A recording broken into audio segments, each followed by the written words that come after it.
2% GDP growth and cooling inflation. That is according to a new survey by the National Association of Business Economics, who say 2024 will be a bumper year for the economy. That theory will, of course, be put to the test this week with the latest PCE data out Thursday, as well as a slew of other economic data. And joining us now is Greg Daco, Chief Economist at EY, to give us his very latest. Greg, great to see you. Great to see you too.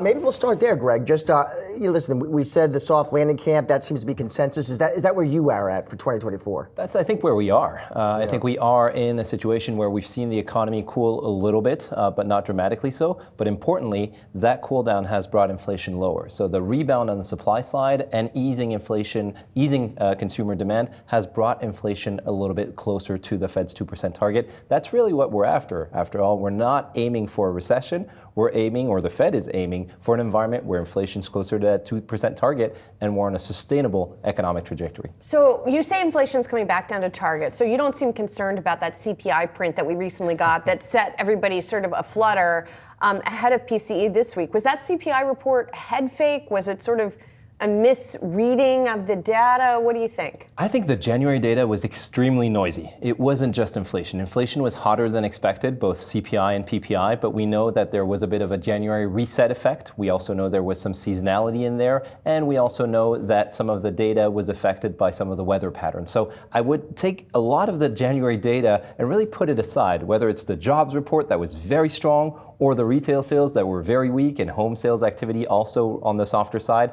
Weather was a big factor, and some of the January data is quite noisy. So I would take a step back from that data. We are still in an environment where we're seeing inflation move towards the Fed's target. The numbers on the PCE front later this week will indicate that yes, on a month-to-month basis, there is a little bit more of that stickiness, but on a year-over-year basis, which is what the Fed is paying attention to, we are seeing that movement towards the 2% target. So we're still moving in the right direction.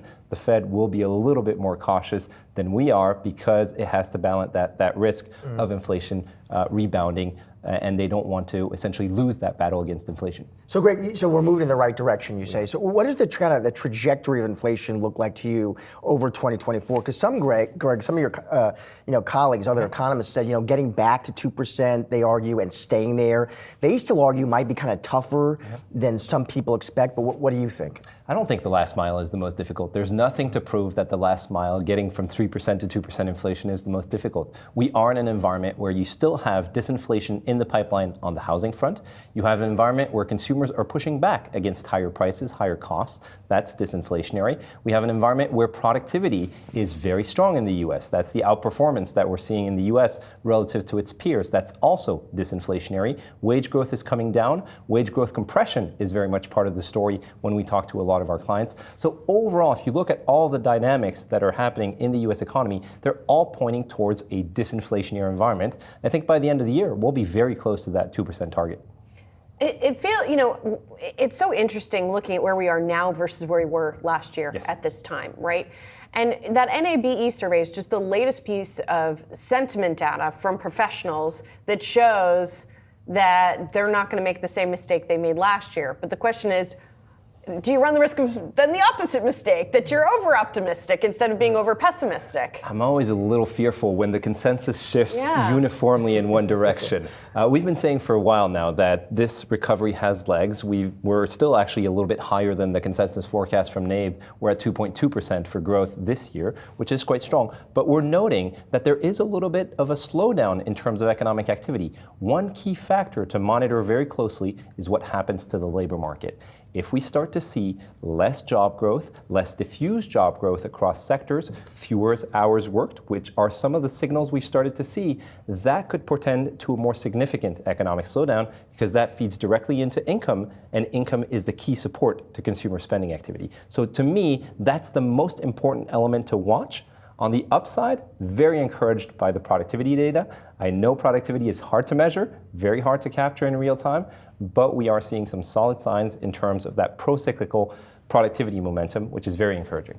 Also, Greg, I want to get your take on the housing sector too, because we did get this morning some new home sales. They turned higher in January. How are you thinking about that sector in 2024? Especially, Greg, you looked at 30-year fixed, we're above 7% again. It's the most interest rate sensitive sector, right? It's the typical sector that reacts first to the type of rapid increases in interest rates that we saw from the Fed. We saw home sales plunge in the wake of that significant tightening of monetary policy. But importantly, that's a sector that's undersupplied. So the construction side has not been as negatively impacted. And the other thing to look at very closely is the fact that we have much less leverage in the housing sector than we had back in 2007, 2008, 2009. We have a deleveraged housing sector, which is very positive because a lot of the momentum is not driven by debt, but rather by solid income growth and solid wealth growth. That's a positive. That's why we haven't seen the type of broad-based correction that we saw during the financial crisis this time around. Greg, while we have you, I also want to ask you about the political risks to the economy, right? Which I feel like are not getting as much of attention. Again, we have a potential government shutdown. The market doesn't seem to be terribly concerned. No. I mean, and maybe they've been proven right because we keep getting, 11th hour agreements or extensions. Is that what's going to happen again? And then once you answer that, I guess we can get to the other sort of looming potential economic issue later this year. Yes, there are a number of big elements that will unfold on the political front. You're right that we have seen these instances of a feared government shutdown, a debt ceiling debacle again and again and again. And I think there is a little bit of fatigue in terms of how markets are pricing these developments. We're not sure whether there will be a last-minute agreement this time around, but I think the odds are fairly high that there will be some form of agreement, perhaps even another short-term continuing resolution to extend funding a little bit further and give Congress a little bit more time to essentially come up with the 12 appropriation bills that they need to pass a full-year budget. I mentioned, Greg, just as an economist, though, do you think we talk enough in this country about our fiscal challenges? Because it's interesting, politically speaking, I don't hear Biden or Trump, frankly, talking that much about it. Well, I think you have to distinguish the amount of debt that we have and the deficits that we're running, which are quite large. And if you look at the CBO, the Congressional Budget Office latest forecast, they're expecting budget deficits over the next decade to go from $1.5 trillion to $2.5 trillion over the next 10 years. But what's very important, and perhaps more important than the amount of deficits, is the cost of that debt. The interest payments are expected to represent about 3/4 of the increase in the deficits over the course of the next decade. That, to me, is the most important part, how much we're paying for interest, which is not being driven towards demand, towards support programs for children, for low-income families, et cetera. That's where I think the key issue is really that we have to focus on. Although, again, to Josh's point, nobody seems to be interested in decreasing that. We're focused on it here. We're this talking table. about it, yes. With Greg. Are there any other, most of the discussions we've been having about the presidential election have centered around market perception and what's going to happen in the markets. What about on the economic side? I mean, I think perhaps sometimes it's overstated the effect that a single president can have on the economy.